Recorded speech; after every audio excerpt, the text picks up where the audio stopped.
Alright guys, so let's go ahead and talk about it here. The Sump Refugium that runs this 75-gallon tank. So I'm pretty much gonna try to start from left, work my way all the way to the right. Excuse me, try to cover all the equipment that's in here and why I set this up the way I did. And first off, on the left hand side we have the Refugium area where I have all the Chaeto and the macroalgae. I got miracle mud and live rock in there. No filter sock at all is going on this particular sump here at all. So everything gets filtered right in the biological area first. The reason I went that way, mainly before I set this particular tank up, which is actually a 29-gallon, I think it was a deep blue or something like that, is because I've had systems where I've had filter socks on it, and I've had tested out with and without a filter sock, and I've had pretty good success without running a filter sock. So I said, the hell with it. I was going to go and pull the filter sock off. Really, I got tired of actually cleaning the filter sock, and just said, you know what, I'm going to rely on the biological filtration and all the live rock and the algae to do its thing, which is what it's there for, to filtrate and clean the water. So after it's done coming through here, drains out the tank, runs to the first chamber. Then we come on over here to the skimmer. Once it gets to the skimmer section here, obviously skimmer's going to do what it does. It's going to pull out any of the dissolved organics and things like that before it makes its way back to the return. I actually looked this up, and what it mirrors is actually like the Trident method of the filtration, which for me in the past, what I used to have was I had my skimmer in the first chamber, and then the macroalgae and refugium in the second chamber. Well, the problem with that is you're not going to build up the volume that you need for the macroalgae to do its thing and grow. So you're always going to be harvesting. The skimmer chamber always needs to be at a set height for the skimmer to work. So with that being said, I decided, let me flip it around. Well, Trident came out with their Trident method on their sumps and stuff.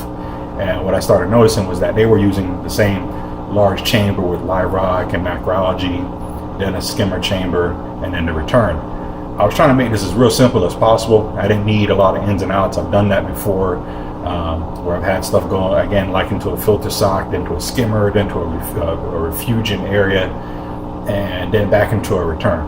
So I wanted to keep it real simple, and this is what I figured would be as simple as possible. And actually, I couldn't realize it is a very simple setup. It's got 3 chambers, biological, mechanical, and that's it. You know, nothing more to it. So moving on over here after the skimmer, we've got the return section. Now I do have a reactor in there. It does have GFO and carbon in it. I run it maybe once or twice a month, if that. Reason being, and I just run it at like a little trickle or whatever, just to try to help polish up the water if I need to, or if I see something doesn't look right. I may run it for a couple of days and then take it back offline. The media, you know, running it with what I have in there is pretty inexpensive. I'm not looking to run it constantly, so I'm gonna have to keep changing out the media. So usually I run it just to clear it out, get some fresh water in there, and do its thing. So with that being said, that's why I have that. I do have a manifold setup on this, and with that manifold setup, I have the reactor and I have 2 other nozzles just in case, future-proofing it. Maybe down the line I may pick up a calcium reactor, who knows. So I have that in there ready to go. What I did not go over in that first chamber real quick, what I just looked at, is the LED Refugium Light, which I have over the tank. I did a review on this maybe a few, probably last year I believe, on this particular light, and it's been going strong for me here. It is a Sansai grow light. I think it's the vegetative version. I'll try to put a link for that last video I did on the overview or the review of that in the descriptions below. But let me go and get back to what I was talking about here. So we got the return. The pump I'm using on this and the skimmer the skimmer is a Reef Octopus 110. Believe it or not, I actually had a Bubble Magnus Curve 5 I had bought from Reefer some time ago. I didn't like how it was skimming and ended up getting this from a trade from a local reefer on an aquarium that I had. And what I ended up doing a couple weeks ago was I put the Bubble Magnus pump on this particular protein skimmer. Believe it or not, I am actually getting an awesome foam head off of it. So I'm not sure, what's going on there.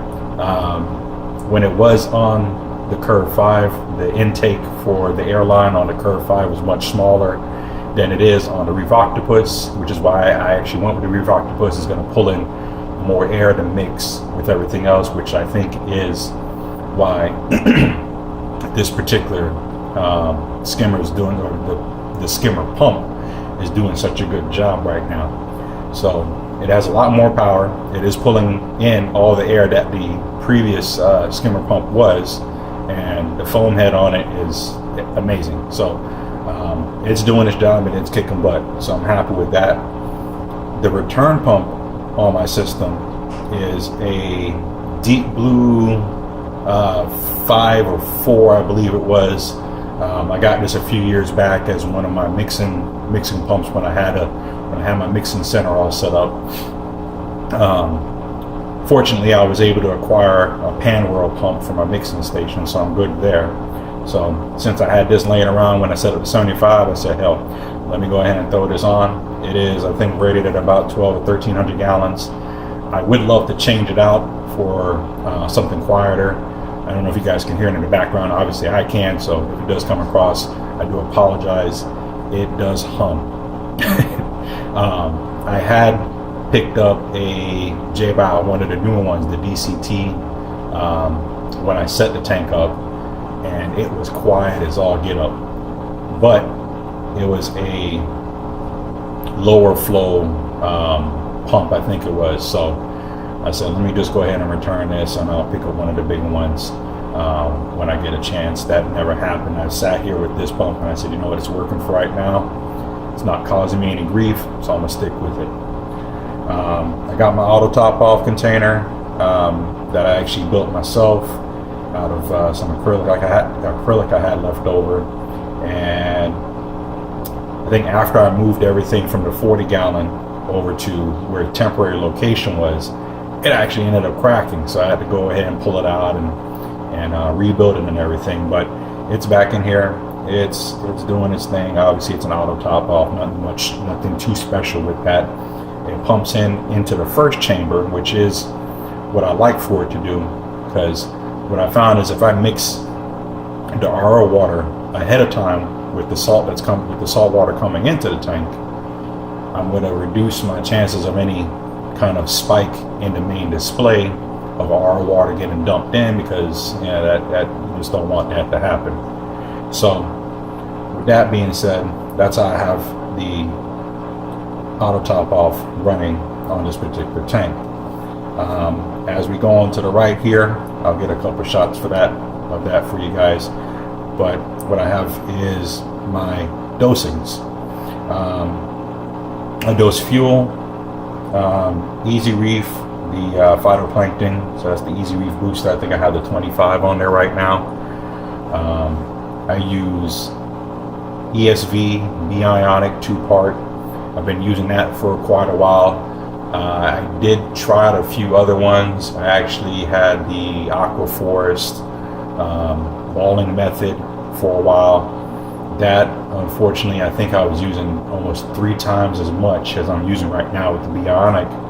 And although my levels were somewhat, stable, it was still, I'm using 3 times as much, where I think I was up to maybe about 100 mil a day, somewhere around there, which was crazy.